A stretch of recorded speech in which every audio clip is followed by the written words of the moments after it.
اگر الله رفت چی میشه؟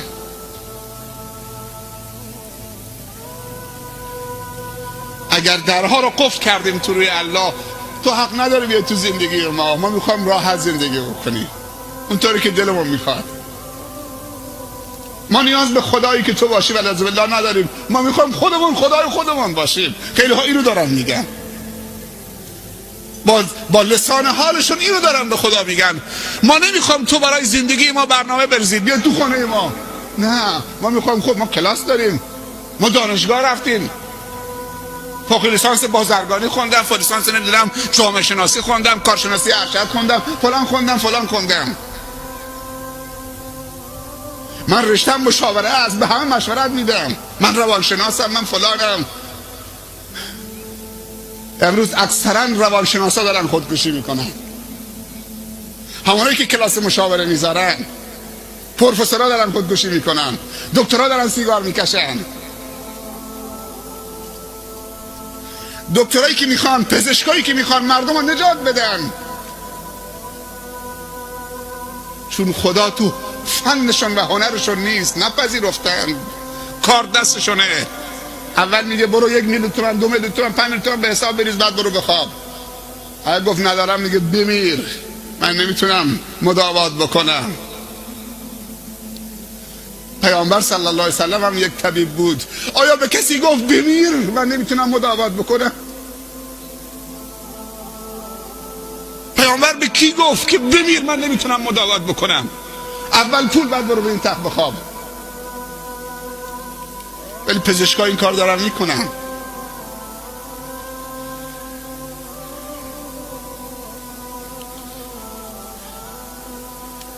پیامبر وقتی یک یهودی رو نجات داد، همجور صورتش مثل قرص ماه شب 14 میدرخشید صلی الله علیه وسلم و این جمله رو گفت: الحمدلله الذی انقذه بی من النار. خیلی خوشحال بود، الحمدلله که خدا به من توفیق داد که ارشادش بکنم، راهنماییش بکنم. خدا نور ایمان رو در دلش انداخت، هدایت شد و از آتش جهنم نجات پیدا کرد. آن محمد که احمدش خوانند، نور چشم دو عالمش خوانند، معلمی که درس محبت داد، معلمی که درس ادب داد، درس اخلاق داد، غیر از اون کسی دیگر نبود. اون نامش هم آرامش بخش بود، نام محمد آرام جانم. سلام ای محمد که چشمه حیاتی، تو ساحل امیدی، تو کشتی نجاتی. چو باغ سبز ایمان پر از گل و سروری، پیام تو حقیقت، تو شهر علم و نوری.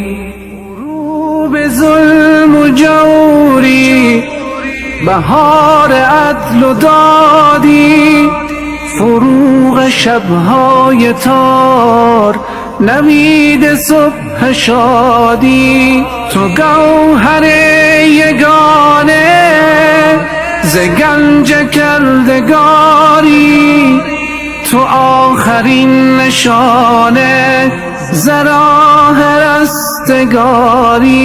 بر آسمان قلبم نشانده ام تا ابد، ستاره درخشان به یادت ای محمد.